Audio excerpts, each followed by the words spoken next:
Mifona fa diso taminao, tena be ny adalana natao, impirina mitaka anao, crazy foana ny anao. Sao de zaho adiova fa mindra, sanatria rapijaly anao. Oh ma baby avelao, avelao, avereno vavao ndray lelao. Faranao nanohy ny adalao, niodinao tamizay nomba, tsy nisy iray toanao. Ka indro tonga eto aho, miangavy adoy noho ny lasa, zahoatry anorona kinao, ioso amy fiainam-baovao, tsisy toanao.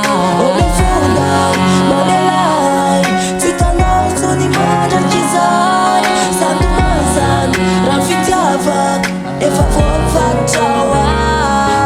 Oh Lam-Mifona mamelay, tsy hitanao tsony mandraky izay, sady manzany raha ny fitiavako efa voafatotrao aho.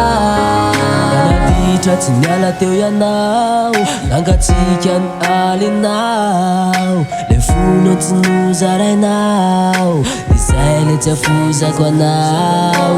Niaritra ny mafy anao, navono tokana vehivavy, de mbola tsy kivy ianao, fantazona mivadinao.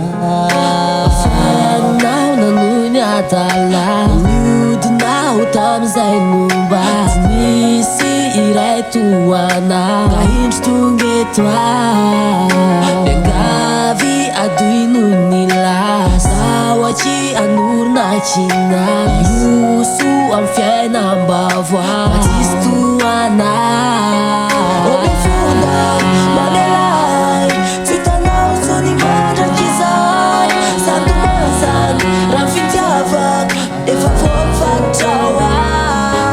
Oh Lam-Mifona mamelay, tsy hitanao tsony mandraky izay, sady manzany raha ny fitiavako efa voafatotrao aho.